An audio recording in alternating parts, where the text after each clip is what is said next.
On the last episode of Dice Funk, the airship Zavala loses all structural integrity and becomes a meteor shower of flaming metal.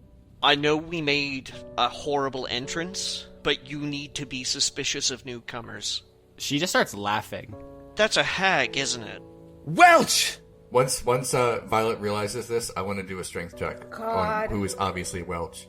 I say, give me back my ghost mom! There is an explosion of change. Made a deal. Took a trip to your guys' best friend Zavala, and she traded part of her body for her heart's deepest desire and something from his plane to replace what was lost. If he throws me at her, I will touch her then. This is very brave and very scary. If this works, you end it and you guys win. If you lose, all three of them shoot you and Lavinia dies. I rolled a 23. I trust you. Jesus Christ. Sucks to suck! Damn straight, Vinny. The iron gates begin to close, and the sisters throw themselves to the ground to try to gain purchase as they are sucked back into the afterlife. I love Mother, and I want to help her, and you want to help, and I love you, and I want to help you. And this helps everybody. Okay, Hunter. I'm very proud of you. You're a very brave little fish. You don't have to come with us if you don't want, Mother. If I stay behind and explain, there might still be some place for you to come home to. If I make it out, I'll make sure that all the Kuatoa know what you did for them and Mother. Violet, you have Alona's Bane.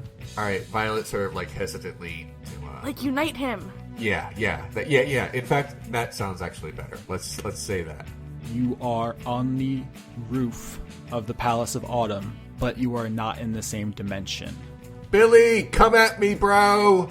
Drop Goodwood, Violet Skittles Unicorn, Alias Valaman, Lavinia Bird, Friends. Suck my butt, Billy. Oh, I think this is gonna be fun.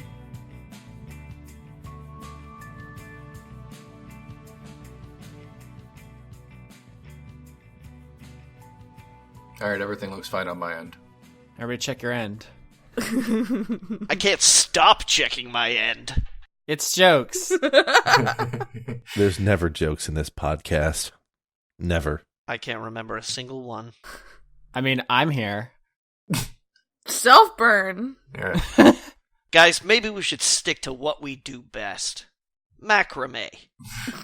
That's the most Johnny thing you've ever said. I only kind of know what it means. Look, I just think the listeners would be surprised to hear that the D&D podcast is actually just the edited out parts of our 3-hour macrame session that we have 4 times a week. Sure. I can't even spell macrame. Really? It looks like macrame. Isn't it like weird crocheting? It is weird crocheting, yeah.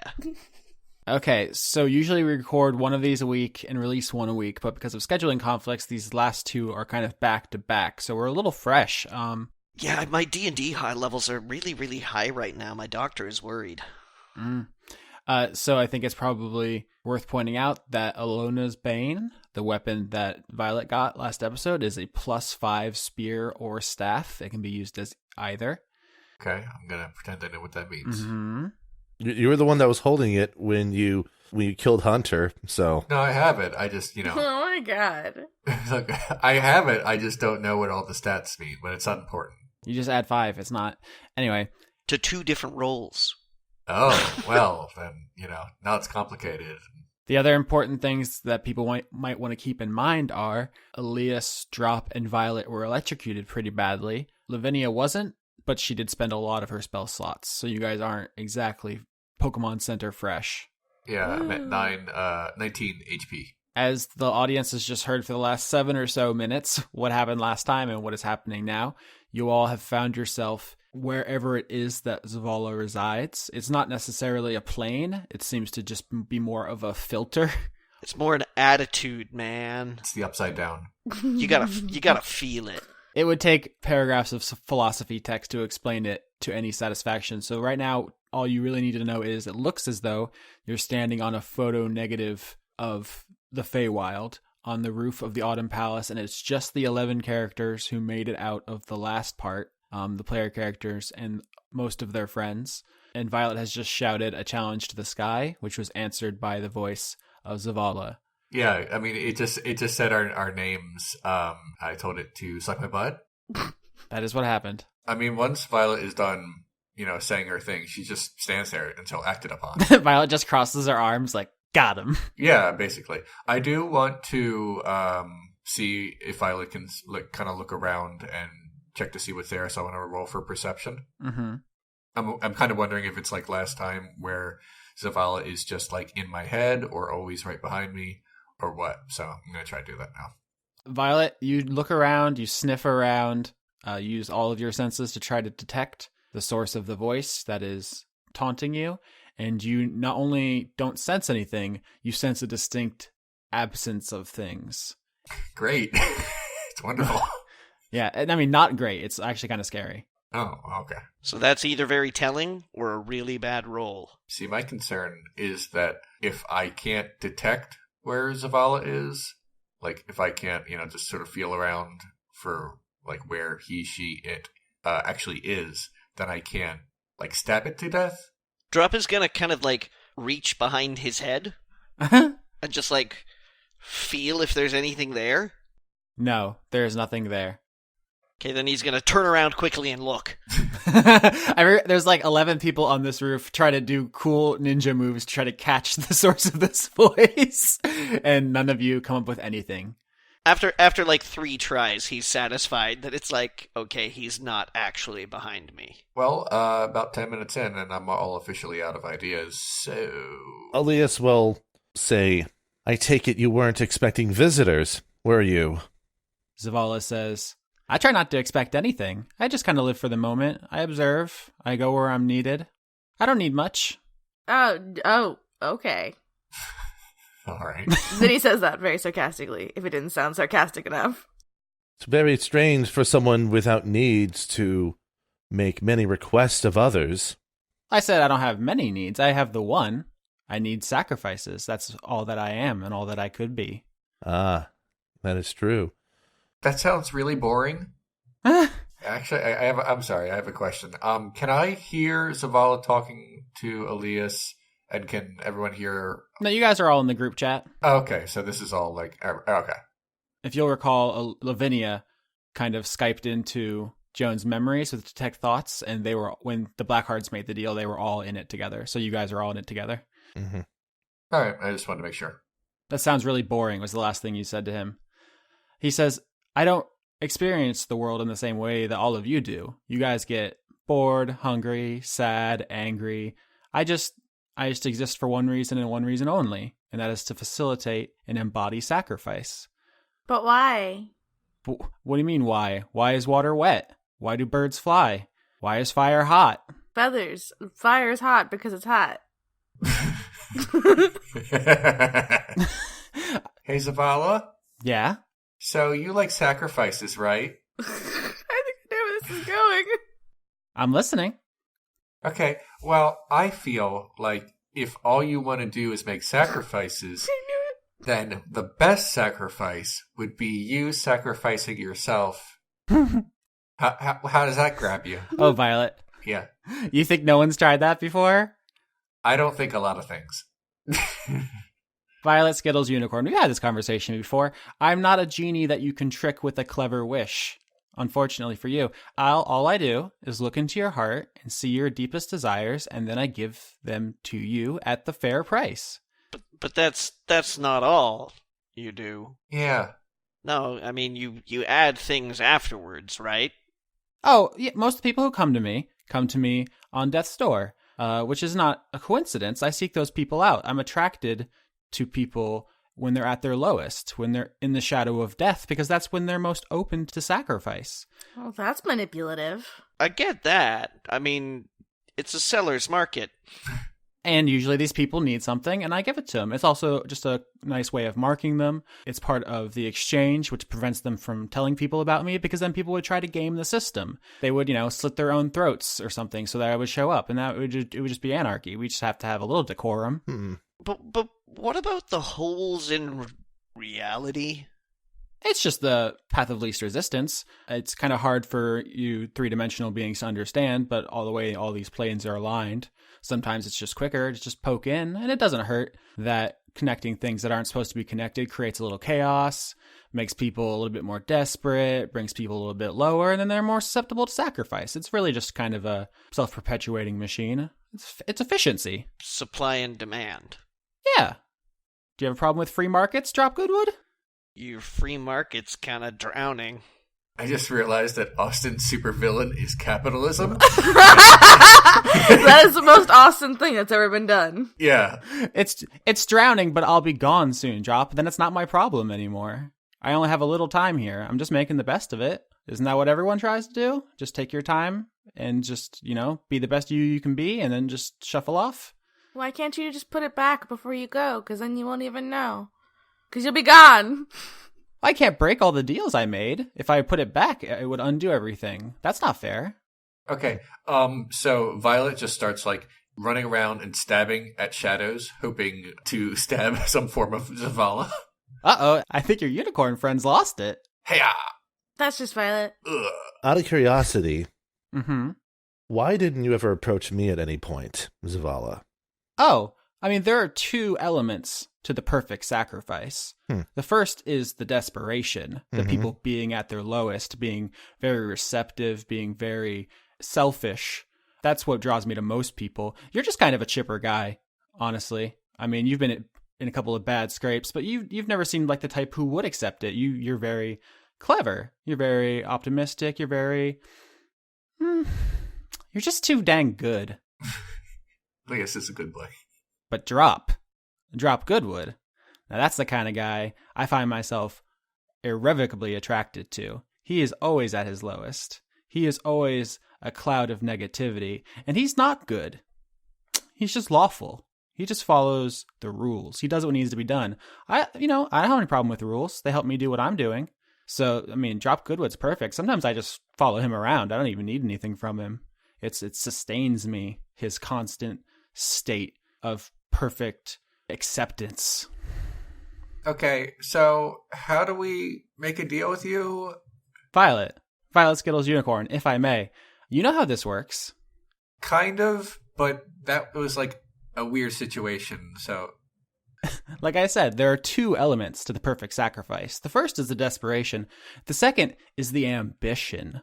Of course, everybody wants something. When everybody's dying, they say, oh, if only I had more time. But what do they really want? They just want to sit around, eat a couple more meals, see their family one more time? Boring. It's nothing.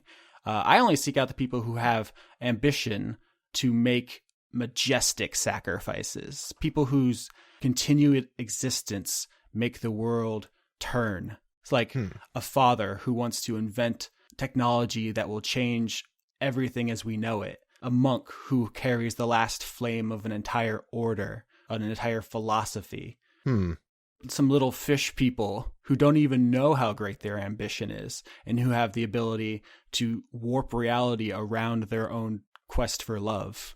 That's the kind of stuff that I can get behind. Those are great sacrifices. And Violet, you have the market cornered on selfishness, don't get me wrong, but you were only really ever at your lowest the one time. When your very unicornness, the thing that you hold most dear, was threatened. Right now, you're just an angry, boring mortal. You don't really have much to offer me, do you? Not a lot. I want to save the world, but I don't know how. Nice. Someone else is going to have to do this. Well, I'm stuck. How dare you call them little fish people? Listen, I can pick up on social cues. I don't feel and experience things the same way as you, but I understand that I've upset you. I've hurt your feelings. I don't mean to degrade them, the Kuatoa. Obviously, they mean something to you. I'm sure they're nice. They're very short-sighted, very narrow-minded, which is useful, but I don't think what I said was incorrect. It also seems like they aren't even necessarily cognizant of what you gave them, which makes the exchange a bit more one-sided from the looks of it, to your benefit. I'm not saying every deal is as good as it could be for everyone involved. Sometimes you give someone an offer and they don't haggle. It's not my responsibility to do that work for them. How much has your operations expanded since you started the flooding of the material plane? Oh, I mean, I'll be honest. The flooding has been great for me. It's driven a lot of people to a lot of desperation. It's made a lot of people reflect in their hearts on what they really want to accomplish in life, what their true ambitions are. So I want to be clear. It has been good for me, but it's not intentional. I'm not set out to destroy anything. I don't actually care about this place at all. It could sink or swim for all that matters to me. If you all are wiped off the face of the earth, someone new will come along. It's not that big of a deal. It's kind of a big deal to us. I don't know if either Arcana would give me any insight at all of this, but probably not. I mean, maybe, but I think one of the things you're getting from him is his almost obsessive honesty. Like anything you ask, he is more than happy to answer. Oh. Right. Okay, I've tried nothing and I'm all out of ideas. So, Zavala, you make deals and sacrifices, so maybe we should talk or something? If you guys want to make a deal, we can make a deal. I just need you all to say those words. Okay, so which one of us wants to do this? Oh, it doesn't have to be all of you. But no. We say the words, and that's not it. That's not it. You want something else? It's not just the words. It's what the words represent. No, you will take something else. You mean the physical marking? I've never really understood this about mortals. You get very invested in your physical bodies. It's a little foreign to me. Well, not all of us can be talking air. Boom. It's a shame. Okay, so what I'm trying to ask, what do we have to give up in order to get you to stop killing the world? Like, what is the sacrifice? Violet, I understand you're not the quickest on the uptake. Let me just break it down for you in the simplest terms possible. I need you to say the words, I'll give you anything, and then I will take anything.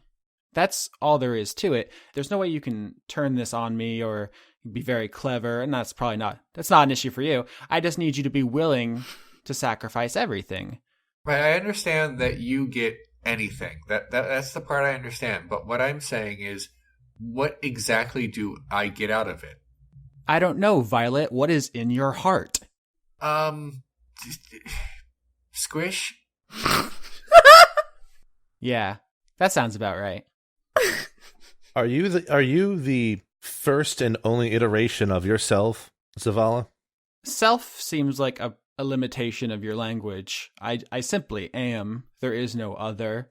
There is no self. And no one in their deepest of desires in their hearts ever desired the same capacity as you?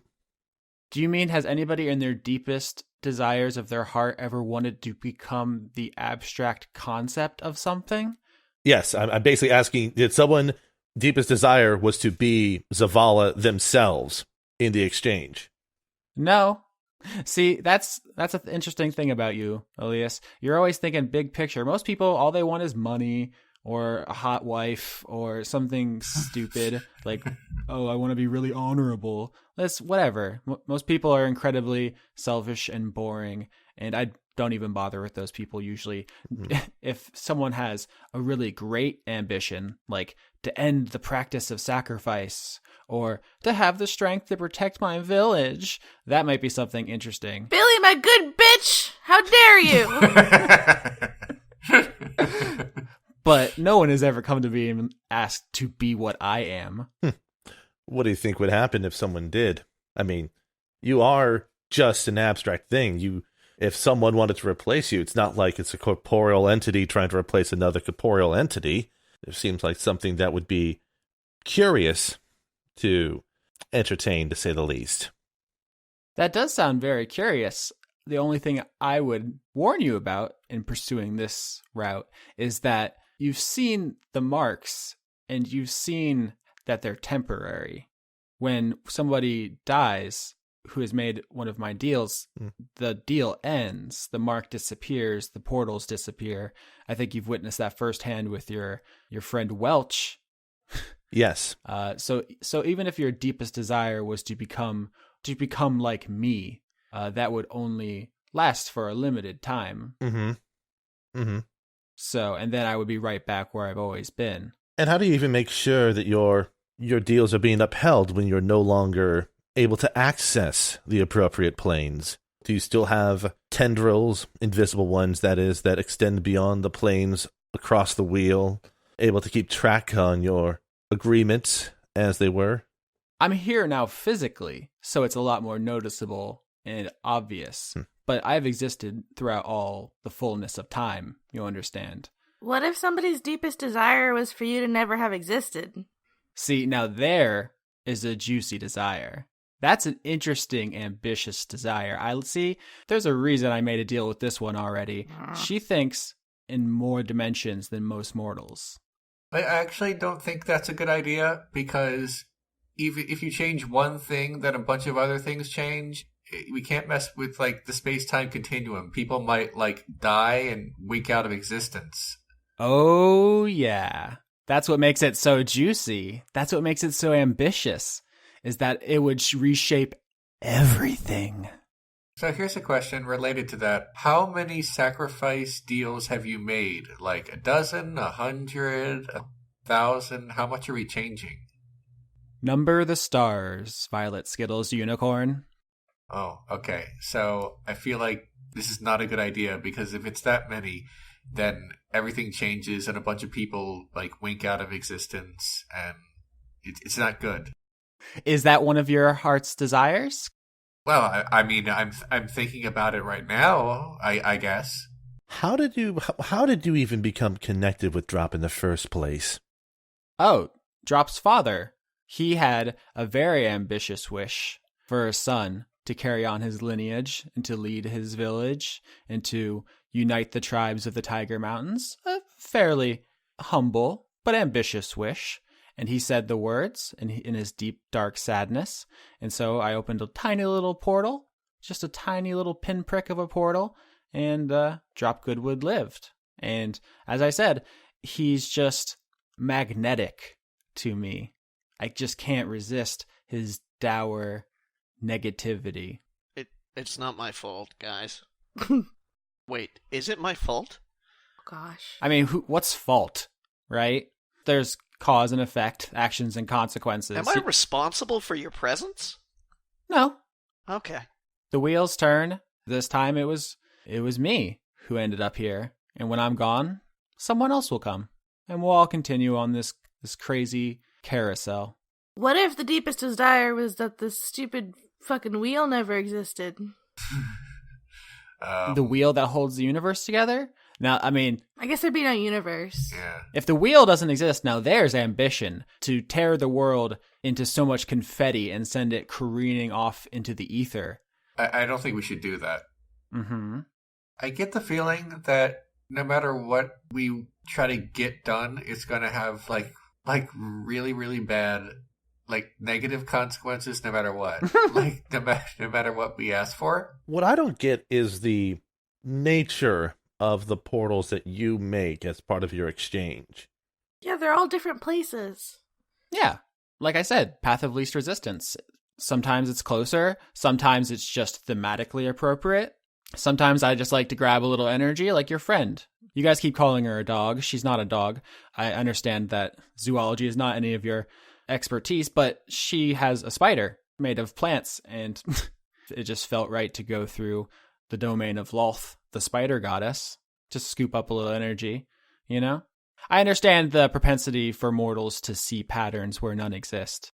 I understand your propensity to be a dick. What if I word my heart's desire? No, you don't get to word it. Oh, okay. What was the deal that you made with Glitter Gold? The head of Glitter Gold, that was. President Rosemary wanted to change the world with a magnificent invention that would please the gods and ensure his family's legacy for all generations. And that's what led him to the elemental plane of Earth. Mm-hmm. And he created airships, which, as long as this plane persists, will always be remembered as his great contribution to the world. That's pretty fair. I mean, the Blackhearts got an end to sacrifice. Lavinia got to protect her village. Sheathane got to continue the Order of the Calm Waters to carry that with her to the next generations. Welch got her sisters back, although you guys didn't let that last very long, but I came through. The Kuatoas got their gods. No one can say I've been unfair. They'd That's the thing. It is unfair because they didn't mean squished all into one big monster that they didn't even know was their god. It's not my fault their hearts are chaos. Get your heart game right, Kuatoa. Don't be a manipulative jerk. I think all of you are laboring under a misconception about the nature of your own hearts. Because I think you stand there right now and you think you have the world figured out. But I wonder if you'd like what you see when you look inside. And at this point, in a circle around the 11 of you appears 11 doors. All of these doors are made of different materials. Some are wood, some are metal, some are stone. They're of varying sizes. Some are like a little too small to use. Some are enormous. But they gather around you in a circle, one for each of you. And then they open up.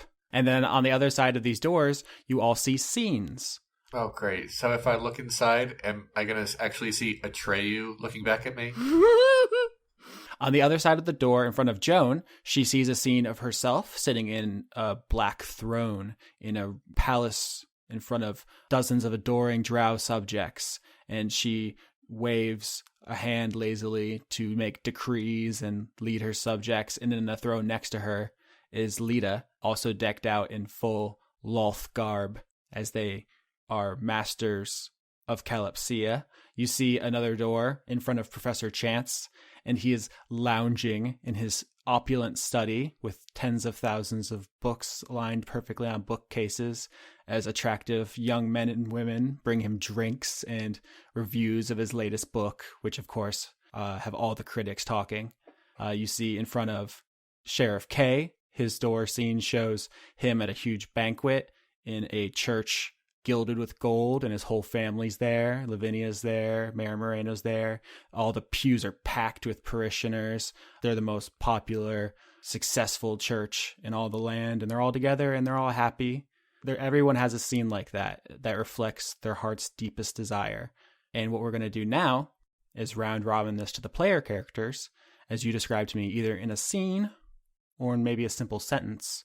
After all of the character development you've gone through in this entire season, after all of the changes you've gone through and all the things you've overcome, what is your character's heart's deepest desire? Violet, let's start with you. Okay. I'm picturing you stabbing, but feel free. So do you want me to just describe what Violet sees? Yeah, you can either paint me a picture. You can just say Violet wants X. You can do it any way you want. We can collaborate on this however you want to do it. This is the culmination of everything Violet has been throughout 37 episodes. Okay. Well, if we're talking about her heart's desire, basically ever since coming to the prime material realm, she has sort of lost her way. Oh. And she doesn't know the difference between right and wrong anymore. But back in Unicornucopia, she did. So her heart's desire is to be back there and a unicorn and to know the difference between right and wrong. So Violet's deepest desire is for moral clarity and simplicity and heroicism. More or less. Or if anybody else wants to go, if you have one ready, if you need more time. Yeah, mine was easy because Violet knows where she went wrong. Like she knows what is wrong with her and what is different. I wasn't ready for this. It's okay. So while you guys are thinking, here's a couple more NPC scenes. In front of Tusk, his door shows him on top of a mountain, which is erupting, and there's lava behind him. He has both of his swords drawn, and he's fighting hundreds of other orcs. And they are slashing him to ribbons, but he doesn't waver for a second. He's just so powerful and mighty. And after he's taken them all down single-handedly, from the smoke comes the final figure. It's Drop Goodwood, who looks, in his imagination, 12 feet tall, with rippling biceps the size of boulders. And Tusk goes into this battle knowing he can't win, but he does it anyway because it's honorable and fucking badass. And they have a mighty showdown on top of this erupting volcano, and it's everything he's ever wanted. And you see in the real world, he's tearing up a little bit at how glorious it is. Next season, can I just be Tusk? Like,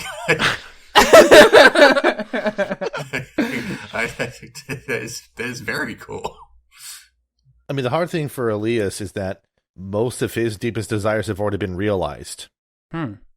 Like he's been able to go on an adventure, learn magic, and at times feel legitimately like a hero for once, and in this case, being able to help defend his home city. So he's in a curious position where his deepest desires are mostly satisfied, at least the ones that would be most immediately pertinent to him in the forefront of his mind. The only other things he would have a desire for is being able to save the material plane that he's idealized for so much in his life. There was the world that he believed it to be, that he read of and fantasized about in some extent through the various books he's read. And then he got to see the world in such disarray and so many people suffering that, he's always wanted to be able to save as many people as he could. That is the only part of his desires that would still be remaining. The other more obvious points would have all been effectively realized through the adventure. And I mean, that's a really great insight into his character. I'm just curious what he sees inside the door. I mean, outside of him walking through the ragged woods, breaking past the tree line and seeing the lay of Lorelei, the material plane, in a state where people aren't rushing and panicking and backstabbing each other in order to try to hold on to a futile survival. So there's a couple of different ways this could be worded. If Elias's deepest desire is for Lorelei to be restored to a pre-Zavala state, or for Zavala to never have come here, or for Zavala to never have existed. These are all very similar ideas with similar outcomes, but the devil is like in the details a little bit. Right. And if you want to think kind of specifically about how, I know I've said he's not a genie, but right. because you have full mastery over your character's emotional state, you can kind of wiggle into a kind of specific wording if you want. Sure. I'll think on that a little bit further. So Vinny sees a forest that looks much like the Ragged Woods. The village of Spira, but way bigger. Everybody has decently sized houses and lots of food. Everyone from the party is there. All our friends. Ziggy's there. Fox is there too. But he doesn't have a sword in his neck and he can actually talk. And she's holding hands with Hunter. And they're writing music together. And everyone's happy and alive and not injured. And living in the woods together.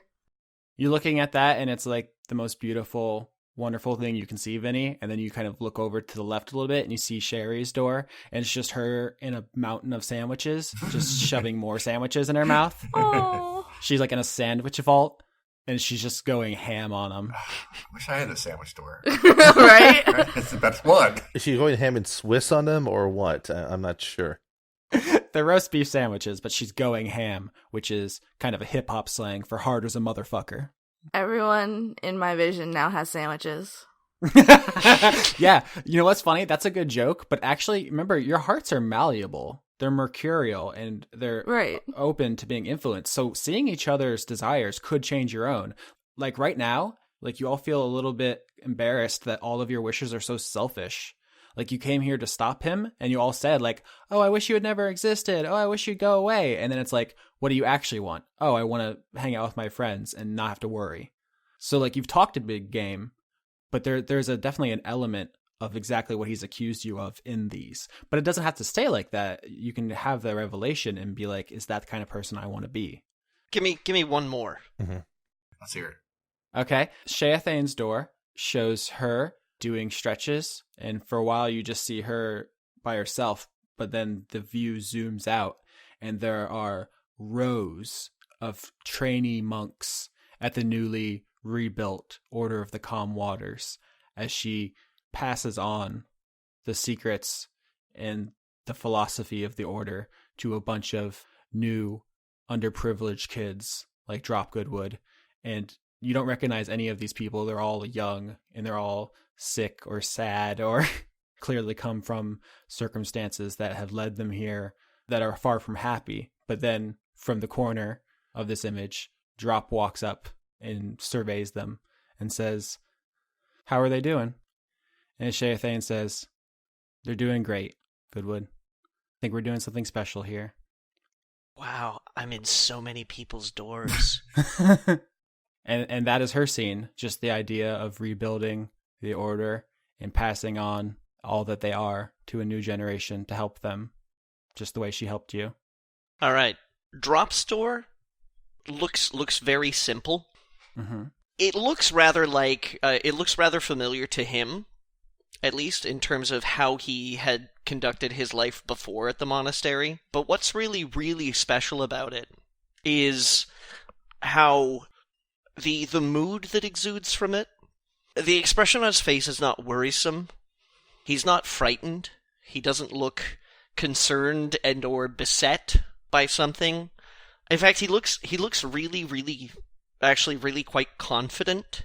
And you can tell, though, that just by looking at him through the door, he still has, like, all of the scars that he's had through, like, his entire, through the entire campaign, through the entire journey. Yeah, so basically there's a look on his face, one of acceptance, but also of control. Like, the way that he's conducting himself about his day-to-day life. You know, maybe doing training drills at the monastery, maybe making sandwiches in the kitchen, or something like that, is that absolutely everything that he's doing, it's like he's completely aware of the fact that he's fully in control of that situation. Like, he doesn't feel influenced by anything. He doesn't feel like he's frightened. It doesn't feel like his fate is any other than his own, that he gets to choose. I like that. Drop's deepest desire is to have agency in the world and to not be at the mercy of greater powers. Yeah. Because, I mean, for his whole life, he feels like he's been dogged by death. And then, you know, what with the flooding of Lorelei, and then the shenanigans that the party had gotten into, constantly he feels like he's just kind of been bounced around. And he doesn't want to wipe any of it clean. He doesn't want to take the scars away. He wants to accept the things that he's done and the person that he's become, but he wants to have agency. He wants to have the power to be able to control his own fate. Nice. Alias, are you ready? Or there's one more NPC? Yeah, I have something for Alias. It's a bit of a switch up, but it's a fairly complex thing he sees through the door, because it's not a single thing. It's not a single moment. It's effectively a montage or time lapse of sorts, especially given how the Feywild moves in a weird sense of time related to the material plane. And what he sees is, in one moment, he's in Meadowlark with other citizens from Mithrandain, and a deal's being struck with Rosemary. The next moment, he's waking up in one of the inns within Mykonos while there's a coordinated effort to repair and restore the city to its prior state. He's seeing himself in the Tiger Mountains with others, basically engaged in a larger scale, long-term repair of the material plane, because Alias realizes that to reverse what has happened entirely would cause possibly the undoing and death of others. And if it's not possible to reverse what has happened, perhaps it is possible to repair what has been done in efforts moving forward, with basically the support of not only his family, but the community he grew up in. And since they can move in and out of material plane with larger gaps, they can come in, instill some influence, instill some change in one location, depart, and return to help make sure that the material plane is back on the path to recovery after being so unfairly and relentlessly trounced by forces beyond their ability to comprehend, and in such grand ways. So there's a lot of character detail in all of these vignettes, but I think what's interesting is there's developed kind of a schism between Violet and Lavinia, who want to erase Zavala's influence and create kind of idyllic worlds, and Drop and Alias, who want to accept what has happened and moved on and fix things. I don't think there was anything specific in Violet's door about how to fix the world. Hers was more centered on her own failings. I don't think she's like decided on that at all. So it's these aren't reconcilable. Okay, is the idea. So you can still change your answers. You can still think and reflect on these, but it seems we've reached a point where not everybody is going to get what they want. Right. Oh, no, definitely. Mm-hmm. So while Vinny is watching her scene and seeing Hunter and Ziggy and all the other people who have died, especially Hunter, she starts crying, and I don't know what's gonna show up in the vision, because that's up to you. But she starts thinking, because Vinny is a very, very emotional being, she gets angry and starts thinking about how she really wishes he would just never existed. Not he, but Zavala never existed. Yeah. Basically her heart's desire at this point. So the image on the other side of the door shows you a world where Zavala never existed. That's highly specific. It's not the same as he never came here or he never made X deals. Right. This is a world where he never existed. And as the scene kind of flies around Lorelei in this world, it is unrecognizable. First, you see the Tiger Mountains, and you don't even realize they're the Tiger Mountains at first because there's no smoke, because the gnomes never felt the need to sacrifice their happiness and well-being to glorify Garl Glitter Gold, so they never had the mining accident, which started the underground fire. The orcs, goblins, and gnolls never existed because they are all created as subservient races to dark gods who require sacrifice. So Grumpsh doesn't exist, so the orcs don't exist, and the same with the goblins and the gnolls.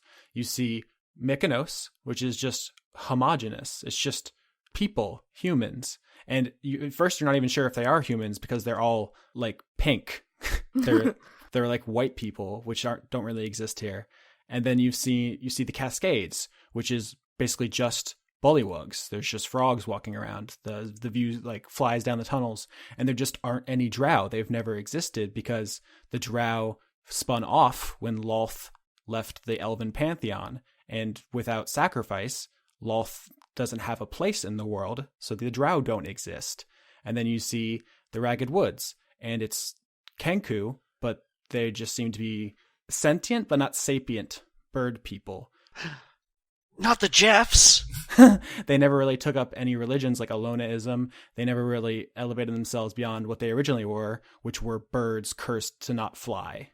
So you see Lorelei without sacrifice, having never been touched by sacrifice, and it is bland and beige and homogeneous and Gap stores everywhere. I know. And nothing in it makes you feel anything. But there doesn't seem to be war or sickness or strife or anything. It's just people just living. And that's what you see on the other side of the door, where Zavala never existed. Well, we can't give Lorelei to the white people. Vinny's gonna fall/sit and just cry into her hands like, I don't know. I just want everyone to be happy. While you guys think, the last NPC scene, which we haven't seen, is Lita's, and you see her in her little Tony Stark lab just building things. She has all kinds of new suits of armor. She's built what can only be described as a gun. She's basically spending her days in her greatest joy, which is creation and tinkering. And that goes on for a while, and it's kind of boring. But then a door down into the workshop opens up from above. Apparently she's in the basement. Light spills in, and Joan comes down with a picnic basket. And that scene kind of gets private. And you guys all turn away respectfully. Oh, okay. That's what's in everybody's hearts right now. But hearts are subject to change. So if you have any other thoughts or any other changes. Yeah. Like Violet has something she wants to say. Mm-hmm. So she kind of speaks up and she says, you know, back in Unicornucopia, everyone had me thinking I was good. If something bad happened, I would just show up and they would stop because I was a unicorn. I never had to make any hard decisions about right and wrong and about how to protect my friends. And everyone had me thinking I was a hero. But I think that was phony. I don't think I was a hero. I think I was just a unicorn. Going back home won't fix that. If we just wish Zavala didn't exist, it's bad. It's not good. I saw it. Yeah. I think we have to accept the bad things that have happened and rebuild and just put in the hard work. So in Violet's mind, the hard work here is accepting the way things have happened so far, But what does she want to do about Zavala in this moment, I guess is my question. I don't think she wants to wish Zavala away. I think she wants to, like, make the water just kind of go away, like swoosh up. How does that look, though? In my mind, it's just kind of like the water that shouldn't be there is no longer there, and the water that used to be there and is normal is back. I'm trying to think of the movie where, like, everything kind of reverses and Superman. Yes, God. That's the movie you're thinking of. It is. Why couldn't I think of that? But yeah, that's kind of what I'm talking about. Yeah, so what I'm trying to say is that I think Violet accepts that people have died, but wants the water to recede and wants to help rebuild the world, instead of just messing with the space-time continuum.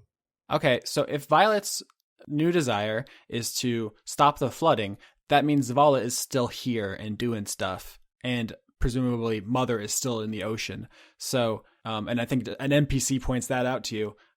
Yeah, I feel like there's really no option that's like 100% perfect. Vinny, while she's having her sit, is thinking about stuff and how much she doesn't want everything to be white. And she thinks about it really hard. And I'd say Vinny's true final, like, the real heart of her desire, of her heart, is she doesn't want Hunter's sacrifice to have been in vain. And what does that look like? Because I can think of a number of things that would give it meaning, but if I don't want to take it out of your hands and be like, this is how I interpret it. Well, the way I interpret it, there's several prongs to that. Mm-hmm. The main thing would be that the Kuatoa are back to normal, I guess. They have their gods back. They're not gooey, or they're less gooey.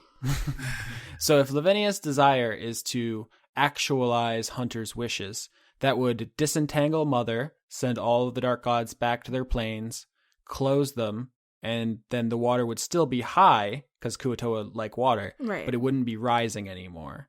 And so everything that has happened will have happened. The world will be different and scary, but not actively getting worse. Man, what would it be like if we disentangled the Kuatoa consciousness? I don't know that Hunter wanted that. I think he just kind of accepts that's the way he is. No, I'm just, throwing stuff out there. Then they would just kind of be fish people. No, I mean, like, if they had never had an entangled consciousness. That gets into their backstory, because their whole reason their consciousness is like that is because they were slaves to an alien race of terrible things called illithids. So, I know the illithids intimately. We go to dinner every Tuesday.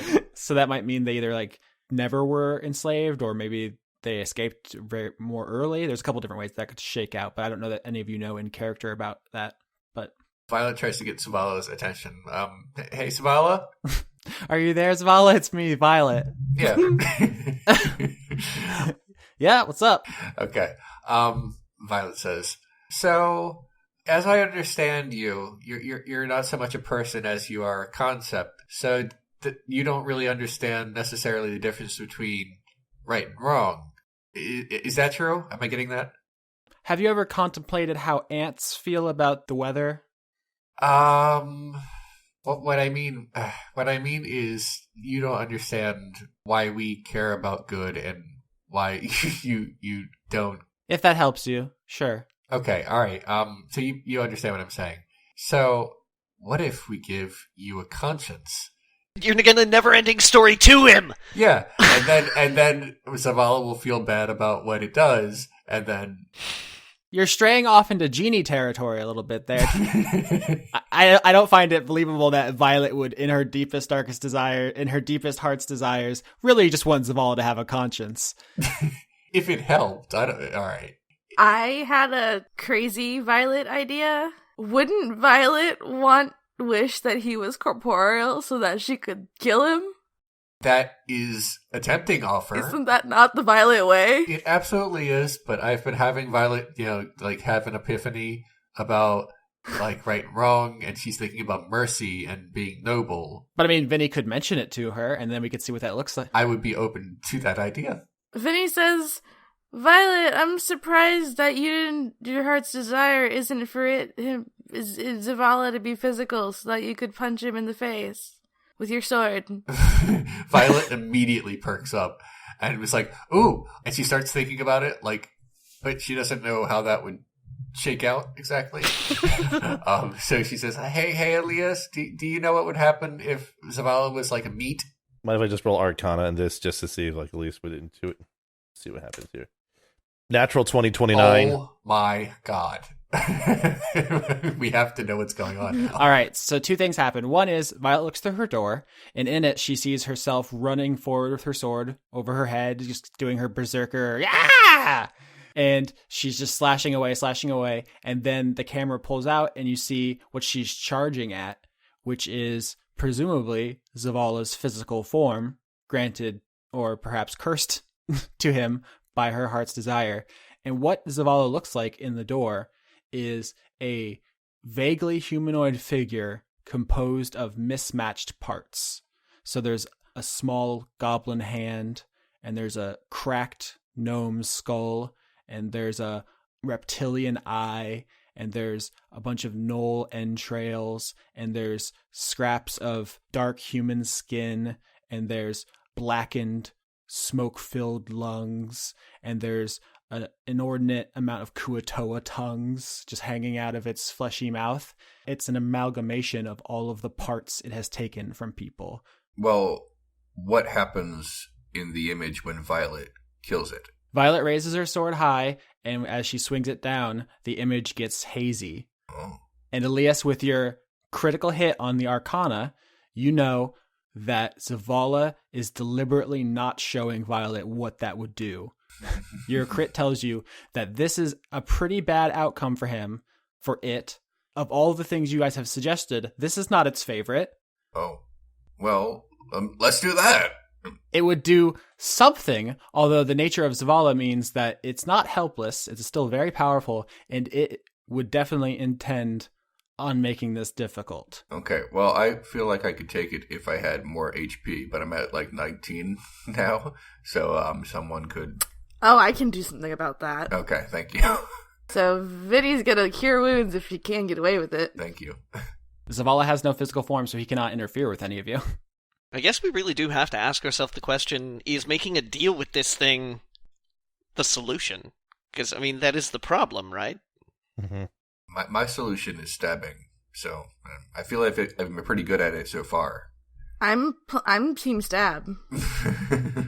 We've all joined Team Violence now.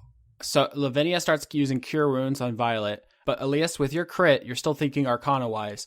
It pops into your head that you guys came here to stop Zavala. That has always been your plan, and it's still probably a very good one, but you guys have kind of been glossing over, like, what exactly happens when we do that? That's kind of been a background question for a while, and you all have been just been like, well, let's see. Mm-hmm. And now faced with the very real possibility that this is about to happen, it occurs to you that if you're pinning all your hopes on killing Zavala, ending the Geshes, closing the portals, stopping the flooding, ending Mother, with all good stuff, it might also stop the deals that are keeping some of your friends alive. Mm-hmm. Mm-hmm. Yep. That's a thought that occurs to you. Mm-hmm. He looks at Violet, and then he looks over to Vinny, and he looks over to Droppin. You know, if we endeavor to defeat Zavala, it could very well mean the end for Dr. Sherry, for anyone else that is being sustained through a deal. Just looking at the characters who are present, Sherry, Lita, Sheathane, and Lavinia are currently under Gesh. What if somebody's desire was for Zavala to disappear without killing the people who were left alive? All right, so you see on the other side of the door, all of you standing on this roof. The photo negative element of your surroundings fades away. A bunch of Eladrin guard burst up onto the roof and start tackling you guys to the ground and dragging you away. The camera fades out, shows a bunch of locations all throughout Lorelei. There's the remains of the orc army kind of huddling around a campfire. There's the waterlogged Ragged Woods. Everybody having evacuated. There's the ship with Mayor Moreno, Isaac, Judy, and Jem on it. Everyone's kind of sitting around, occupying themselves. There's the ruins of Mykonos. There's hole in the earth, still under drow occupation. Zavala has been banished, so things aren't getting any worse, but they sure haven't gotten any better. Look, we have a bunch of options that are, and none of them are perfect, but I feel like the one in which Zavala doesn't want us to do, is actively obscuring, might be good. So if you guys can think of something better, I'm open to it, but otherwise. If nobody else has anything else to say, I have things to say. But they're probably pretty final things, because I don't want Leon to stab, so. All right. I'm giving everyone else a chance before Leon ends his chance that he gave everyone. I don't know. I feel like there's something better here. This is what he's going to say. I want to make a deal. I have a deal I want to make. What does your door show? Then he's thought about it a lot. Mm-hmm. She's kind of squished a lot of her ideas together. Mm-hmm. Vinny's heart's desire Mm-hmm. is for, 1, Lorelai to go back to how it was before the flooding. Mm-hmm. Flaws and all. Mm-hmm. And for Zavala to no longer exist, but the people that he was keeping alive not die. All right, that's a little too genie. That's a little too genie? Okay, well then... Do you mind if I kind of condense it into one thing, trying to keep the spirit of it? Yeah, go ahead. How does this strike you? Is Lavinia's heart's deepest desire that Zavala existed, but when the wheel turned, the spoke never intersected with these planes? So he's out there, the world still got to the same point, but 20 years before the campaign started, things just went. Things just happened naturally without his direct intervention. Is that the spirit of what you're saying? Yeah, that's basically what I'm saying. You just worded it better. So on the other side of your door, here's what you see. Mm-hmm. You see Lorelai, and it is flawed, it is messy, it's full of all kinds of people doing all kinds of things with unique cultures and governments and perspectives. It is problematic, but also beautiful. You see the city of Spira, everyone's in high spirits, the cult is gaining traction, they're getting new followers. You see Mayor Moreno and Sheriff K sitting around the Spiral of Lorelei while Lavinia puts on a performance with her lute. She is a human girl with brown skin, and everyone is gathered around and very excited to see her perform. And in the audience, you even see a half-orc who's very excited to be there. Oh. In Mykonos, you see the city thriving. The council is corrupt, but life goes on. Government. And people find their way. Some people have harder times than others, but life is what it is. Unfortunately, as the camera zooms in to the Temple of Primus, you see 4 figures bleeding to death on the floor, having gone off on an adventure to stop sacrifice, and meeting with the blade of a deranged Modron and having nothing to save them. They perish. You see the Tiger Mountains, humans and gnolls and goblins and orcs all talking and coming together. The gnoll goblin wars have abated slightly. They're not over, but the orcs have gained control, partially thanks to a Mr. Goodwood who helped negotiate some of the latest pacts, which are keeping peace at bay. He's a local leader. Sadly, he is a widower. He has 2 children, none of whom are named Drop, because Drop Goodwood died in childbirth.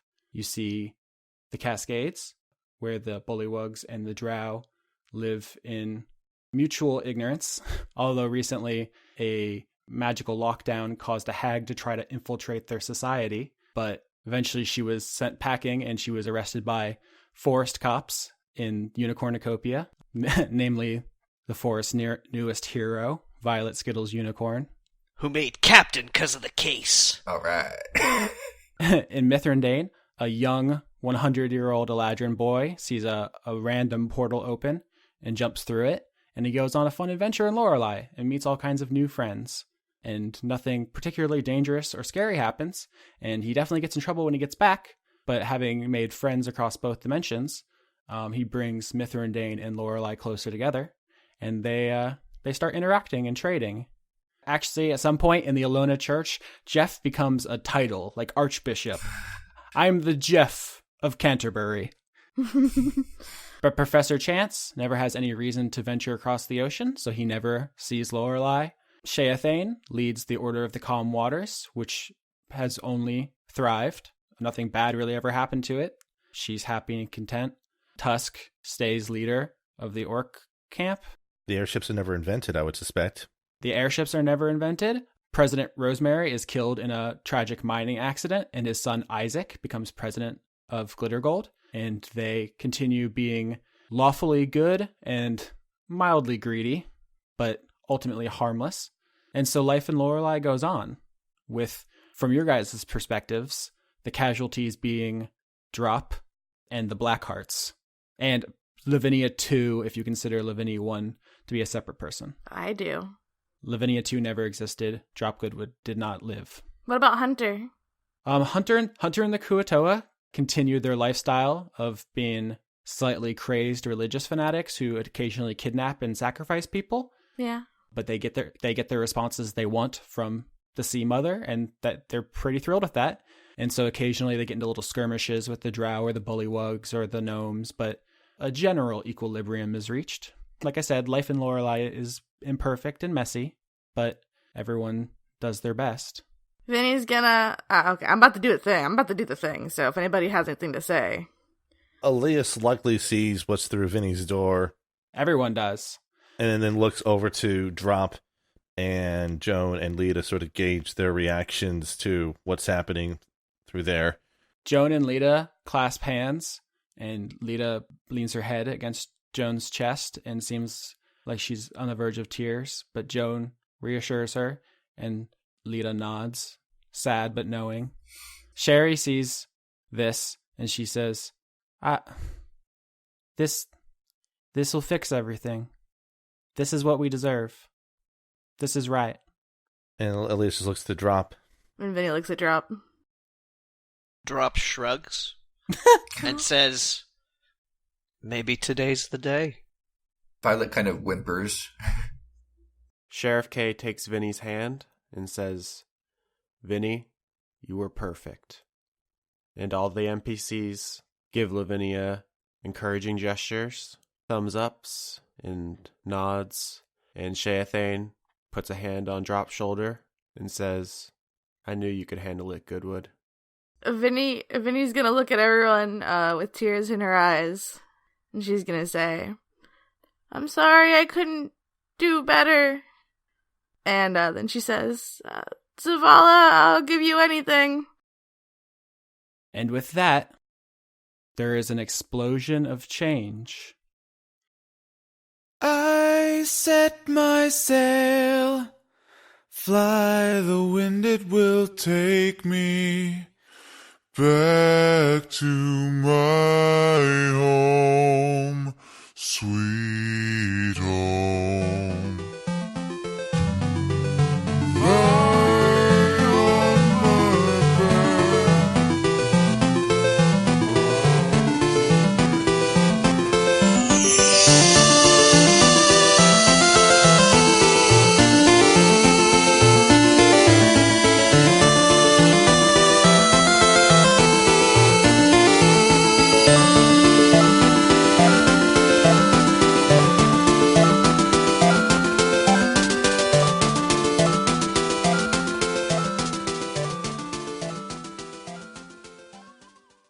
Drop Goodwood is erased from existence.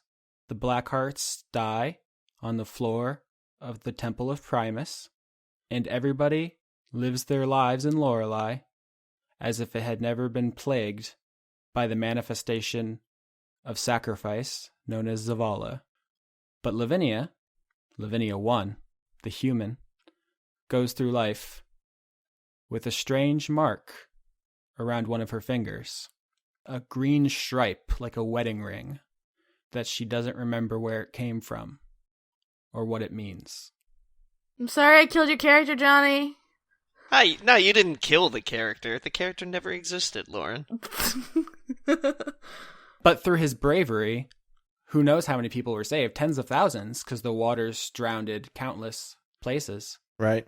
So Drop Goodwood never lived, but yet he was still a hero. He touched millions of people. All without punching a single dude. So in the end, truly, was it not Drop's not punches that saved us all. It's like jazz. It's all about the punches you don't punch. Exactly. Aren't the real punches the friends we make along the way? Someone had to say it. The real punches hit me right here. So, Alias, after you jumped through the portal, which led from the Feywild to the Ragged Woods, just on a lark to go on a little adventure, you made all kinds of friends. You met the leaders of Spira. You met council members from Mykonos. You met some higher-ups in Glittergold. You just had yourself kind of a picaresque trek across these lands. And when you returned, after the hearings and probation were over, you decided to put a little envoy together and go on a diplomatic mission to open up trade relations and to bring these places closer together because you think they have a lot to offer. Although, of course, you still think Eladrin culture is superior. Of course it is. That's why we need to make these envoys. Yeah. These cultures over in Lorelei are certainly fascinating, but they're so uncouth about things over there. You wouldn't believe it. I mean, I don't want to get you. I don't want to alert you about the cult in the Ragged Woods. They're very nice. They're just very weird with their Jeffs. I was greeted by at least 6 of them at one moment. Mykonos is fine. Just it's what you would expect a city of lower brow individuals living in a densely populated area to be. There's enough crime for there to be protection and enough corruption for that protection to be a little more insulated than it needs to be. The gnomes, I mean, they're laced with a little bit of magic from the Fae, but they're very un-Fae-like with their self-interest. But I will say this, the president of the Glitter Gold Company, he plays a very good hand of cards, if I do say so myself. Where is this meeting taking place, do you think? Because the Ragged Woods are too uncivilized for an Eladrin. It would most likely be in Mykonos, in one of the more lavish inns that they have. Or maybe even in President Rosemary's manor. That's it, yeah, in his manor, right. Which has never been filled with corpses. Right. And to explain out of character for the fans at home why this might be the case, because one of the things we never actually invoked for Elias's background was his actual feature, which was the whole fact that since he's such an odd-looking individual, he just sort of draws interest towards himself as not just an elf, but a weird-looking elf. That is what's been able to help during his first excursion to Lorelei to be able to get into places and meet people. It's just like, where are you from? Oh, you're from the Feywild. We haven't had a visitor for X number of decades or even hundreds of years and such. So he inadvertently became possibly the first of many Eladrin to begin visiting the material plane after a intentional stay on visitations. Yeah, and because Zavala never visited the material plane, right? Welch never needing to go on quite as big of a rampage, she just kind of she just dabbled in some teleportation and infiltration and got caught. Mm-hmm. So a lot of things are different. Right. But who's at this party? Right off the top of my head, I think Police Captain Violet Skittles Unicorn of Unicornucopia is obviously in the Eladrin Envoy with Sildiel Valaman and Elias Valaman. All right. That's cool. I mean, you're always interested in humans, by the way, Leon, yeah. and such, so you would have come with anyway. Yeah, I mean, in this timeline, she doesn't sour on all that. All right, so Violet is a unicorn, and she walks up to people and says, "Hello, Violet Skittles Unicorn, unencumbered by conscience. Hello, how are you?" All right, so you're going around introducing yourself. I think Vinny and the Jeffs are playing a nice tasteful concert in the manor. In the crowd is a half-orc and a blue Kenku who are watching with rapt attention while Isaac goes around and hobnobs with the elite. You also see the leader of Hole in the Earth, a very large bullywug named Crusher, and his personal bodyguard, a smaller bullywug whose name is Ziggy. So proud of him. And they go around and no one really knows exactly how to handle them, but Lavinia, you help translate between sets, and you start getting closer to these characters, as both of your dads take every opportunity to try to convert people to Alonism and to solicit donations to the church. Alias still knows magic and probably has more formally trained as a blade singer. Yeah, and also during your Rumspringa in Lorelei, yes, you still ran into Lavinia, who knew magic, and you guys kind of collaborated. So I bet you probably share more spells than you might think, and you're not as close as you were having gone on that journey, but you still know each other, and you wave across the ballroom. Right. Alias is going to approach Isaac directly and just sort of gives him a bit of a grin, as its chances are the person he probably became one of the closer friends he's made during his time here has probably been Isaac. Inexplicably, in every timeline, you somehow get along great with this bro. He's like, hey, dude. You still owe me for that last round we had against each other. I could have sworn you said, I owe you, Alias, next time. Yeah, charge it to the company card, man. You always talking about magic or money. Come on, man, it's a party. Hey. Hey, what? You know what I heard? What do you hear? I hear there's going to be a fish person. A fish person? You mean like a Kuatoa? Yeah, apparently they might show. We invited them as like a formality, just trying to be nice. But you didn't expect them to show up, did you? Nah, dude. But apparently they've been sighted. They sent a little dinghy. I mean, listen, I haven't lived around here as long as you have, but even I know that is the Kuatoa aren't ones to necessarily show up invited. They tend to crash parties more than head into the front door. Yeah, that's why we got extra muscle. And he points to the corner where you see a bunch of orc bodyguards are like trying to be stealthy, like hiding behind potted plants and stuff, but they're enormous and they stick out like sore thumbs. You don't know any of them, but there's probably some familiar faces. Well, I'll leave you to it. I know you have plenty of people that you need to talk to, Isaac. Yeah, man. This job is 24/7. Never ends. You planning on going on a bit of a yachting expedition at some point soon? I think I'm gonna go hunting next week. It's been a while. Hunting? Where at? Probably Akamoros across the ocean to the west. I've heard bad things about that, so if you go, just make sure to keep yourself safe, all right? All right. Thanks, man. I'm going to say Violet overhears this and says, I hear everyone there's an asshole. Vinny's she's been talking to the Bullywugs, Ziggy and Crusher. Mm-hmm. Wow, Crusher, I didn't know you knew so many equations. Yeah, math's kind of a hobby for me. It's not a lot of use I get out of it as leader of Hole in the Earth, but whenever I get some time to myself, I do some linear functions. This is a little thing I made up. Have you ever thought of maybe letting Ziggy here take over for a little while and going to, work with some scientists? Crusher laughs and Ziggy looks around awkwardly. I think there's a cultural snafu, a faux pas, if you will, for you to say that, but they know you didn't mean anything by it. Yeah. Oh, well, I have some urgent Alona business to take care of. I'll be back in a minute, okay? You guys enjoy yourselves. I gotta go to the little Alona's room. Yeah. When he goes over to Violet. Hey, Violet. Your coat's looking extra shiny today. Oh, thank you. Well, for such a formal party, I had to look my best. So I'm all washed up. I'm good. Have you thought about my invitation for an all-expenses-paid trip to the village of Spira? My dads will not stop telling me to get you there.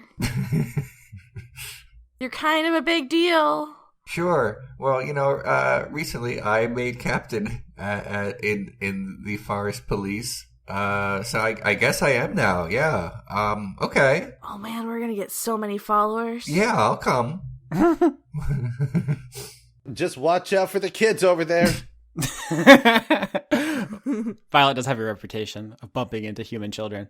At the end of this conversation, there's some gasps from near the door, and you guys hear the heavy footsteps of Father, leader of the Kuatoa, walking into the room. And he is, of course, carrying his hooks on hooks weapon, the Suffering, completely oblivious to its social implications. But walking ahead of him are two Kuatoa who are carrying a red carpet, and they throw it out in front of him so he can walk on it as he enters. And then they kind of like try to fade into the background as he walks in and starts asking for translators. He wants to talk to the man in charge. Oh, we require many nutrients. Bring us the capers.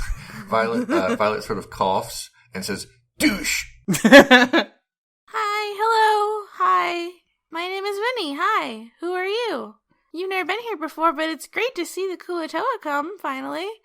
Hello, my name's Hunter. Hi. So I don't want to, like, piss that guy off, and I know he doesn't know any better, but, do you think there's a good way to tell him that he probably should, like, leave his weapon in the dinghy or something? A lot of people are getting upset about it. Oh, Father likes his ceremonial scepter very much. I've never seen him without it. Oh, jeez, well, you don't think he's gonna stab anyone, do you? I don't think so. We're here to try to bully the gnomes into giving us food. I mean, we're here on a ambassadorial mission. That's what it was. I like to bully them into giving me food sometimes, too. It's okay, I won't tell. Mother, I don't think we need to make any sort of threats or the like, but we should probably just keep an eye on that one over there until they've had a chance to work things out with Isaac. As you tell Syl to yell that, and she nods, and she writes something in her notebook, and she shifts some papers around. She's here for work than the rest of you are. But at that, the doors once again are thrown open, and this time marches in a particularly angry dwarf. Question, out of character. Did he ever have a name? Nope. Can it be Ronald? He walks in glaring around as if everyone here has personally offended him, but then he kind of hoves in on Violet, goes straight for her, and holds out a fist within which is clenched a sort of official missive. And he says, "You're in charge, yes?" Yes, I am a unicorn. Take this. Get out of my face. Okay, Violet does so with her hooves, I guess. Fuck ye. Oh, wow. Okay. Is that fucky or fuck ye? Y-E. Fuck ye. Oh my god. It sounded like you said fucky. Fucky. I believe his actual name is Flatforge. That's his family name at the very least. I still like Ronald. Fucky Flatforge. Ronald Flatforge Fucky is his canon name now. All right. Violet, you unroll the missive, which was not intended for you, but this angry dwarf did not care to deliver it to where it was supposed to go. And it is a diplomatic missive from Calypsia, the Drow city, from someone named Gwendolyn, who wishes to open up trade relations with Mykonos and to bring the Drow more fully into Lorelei society. If this isn't really for me, Violet loses interest. Alias is going to snap his fingers and use his invisible mage hand to sort of work the missive out of Violet's whatever she's using to hold on to it. Yeah, no, seriously, like she does not resist if this is not actually about her. So Alias takes a glance over it, and his eyebrows lift and glances over to Sildio. It looks like the Drow are trying to harbor some sort of deal with this city as well. She says, "Yeah, I hear that they've been trying to get in touch, but any Drow messengers are seen as threats and repelled. So, understandably so, yes. I guess they had to get creative." Indeed. Alias would know the person who's most in charge with regards to Mykonos. Is that Isaac, or? Yeah, I think you're going to go and hand that off to Isaac. Right. Yeah. All right, so let's have one thing everyone can participate in that will be the closing image of this season. What is something that you would all like to do? Violet wants to dance. Yeah.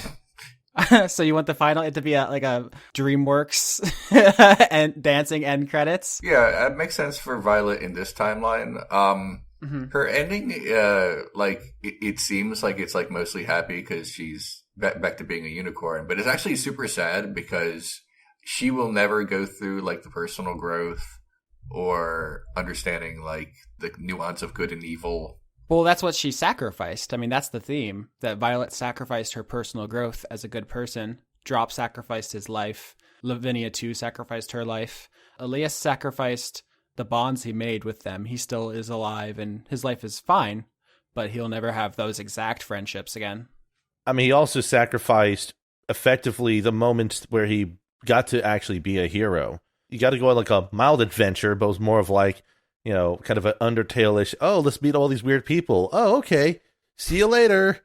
And he also never actually was touched by the favor of the gods in this timeline like he was before. Yeah. Which I think was kind of a minor personal goal.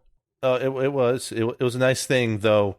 Yeah, I'm gonna like roll for performance to dance. That's what I'm gonna do. What Alias would be doing is that if Lavinia is playing a song or something, he sort of like basically does sort of a minor illusionist / magic show to add some flourish to the whole thing. Like a laser light show?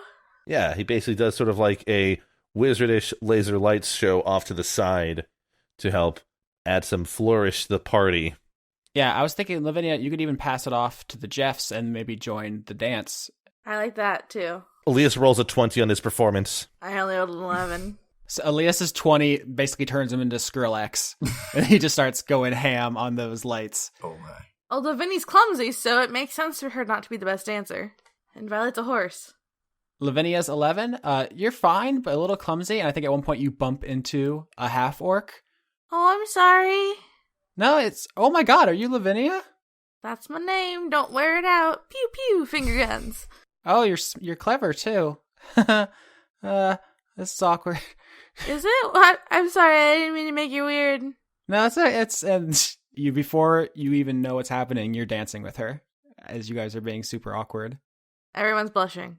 Yeah, everyone's blushing. And then Violet with the 15. Yeah.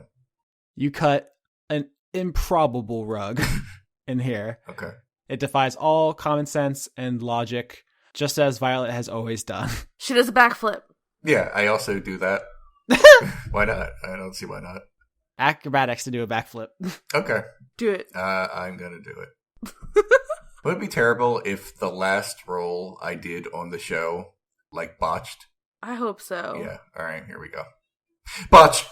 Ah! It was it!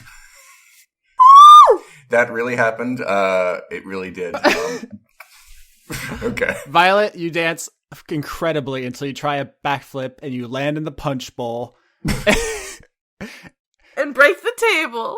And cups go flying, and it's a whole scene, and the camera zooms out as the party collapses in laughter. Alias will lean over to Celia and say, I still think it was a bad idea to bring that horse along. Then Violet sort of just winks at the camera, and then it just irises out. And then the Jeffs play a song. This plane is not my home. I am just a passing through. My friends are all laid up somewhere beyond the blue. My mama beckons me from Pharaoh's open door, and I can't feel at home in this plane anymore. Oh, drop, you know I had no friend like you.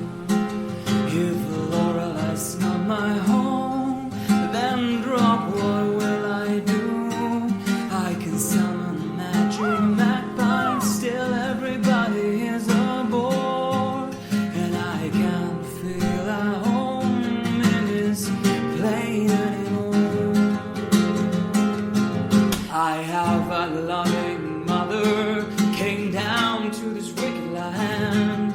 She might be a bit overbearing, but deep down she's just grand. She taught me how to play chain, which makes me kinda broke. But anyway, I'm the only party member who can really go. That stupid fucking horse ate onward crystals randomly. Now she's dying from the inside despite emergency surgery. She was high and that was funny way back when she had a horn, but now her only hope's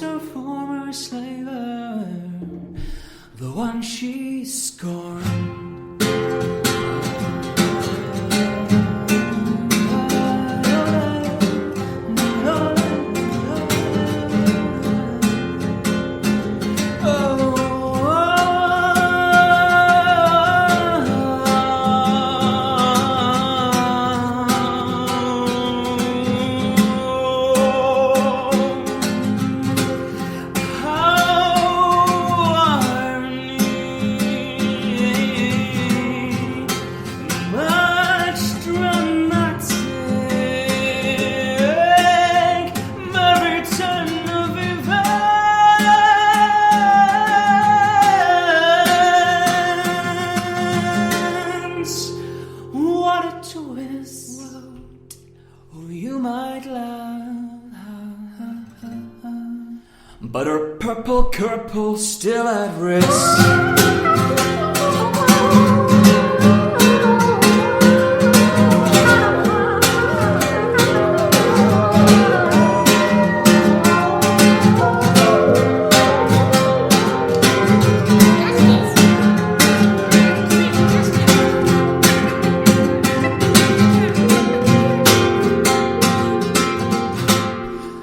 I've come to love these bumbling widows. What a curious array. They might be violent and murderers, but at least they're also gay. I'm reconsidering how sensible it might have been to jump into that portal. At least now I can do magic, though I'm terrified as an immortal that we might die. Things have been certainly crazy heretofore, and that is why I can feel at home. That is why I can feel at home. That is why I can feel at home in this plane anymore. A huge special thanks to SDN for the track The Ballad of Alias. As always, I'd like to thank Overclocked Remix for our music, including Tears in Rain, an arrangement of Seattle from Deus Ex Invisible War, Dream Eater Mix, an arrangement of Lavender Town's theme from Pokemon, Ah Kid Pella, an arrangement of Setting Sail Coming Home from Bastion, and Thunderstruck, an arrangement of Windmill Hut from The Legend of Zelda. Executive producers for the month of March 2017 are Kirsten Haslinger, Extellaris, Joseph Tombrello, Andrew Grothin, Jade, The Cult of Gorfanax, Irving Royale, Finch de Jong, Arjun de Koning, Allison Ansell, Tarka, Luke Powers, Michael Goodell, Brent, Just a Jester, John Potts, Kevin Dobbins, Savarden Akramosa, Carl, Brady Warner, Kitty Foe, James Neely, Eugene T., Marissa Donaldson, Melanie Joe, Lana Seawolf, Toby Gleason Stack, Ruby Offer, Matthew Weber, Sarah Hanley, Melissa Booker, Cameron Abbas, Dylan, Gary Sayon, Anna Stuhlfarer, Sean, the host of Funk Dunk, Giorgio Renna, Harrison Andrew, Kevin Zeidlow, Christopher Charlo, Jorit, Viger Arnston, Cody Jackson, August Rue, Athos, Ingmar Gremen, and Paul Mullen. If you want to join this list, you can support the show at patreon.com/Austin Yorsky or find Leon at patreon.com/RenegadeCut. You can also help the show by finding us on iTunes, Google Play, Podbean, and YouTube, and subscribing, liking, and commenting there. I'd just like to take a moment to thank everybody for your overwhelming support over this season. We literally could not do it without you, as we've suffered 2 computer failures over the course of just this single season. As we move into Season 3, with the new cast members, new player characters, and a whole new setting, I hope you'll join us there and continue to make this wild, stupid, hilarious, sad, beautiful show possible. Oh no, I drowned another one. I just wanted to play, but everybody drowns instead. Oh, I'm never gonna have any friends. It seems you have a gift for murder, little one. How would you like to put your gift to use in my service? Will there be friends? I will be your friend. Oh, yay. You can call me Gaunadar. Hi, I'm Theodora. Go forth, little one, and spread my designs.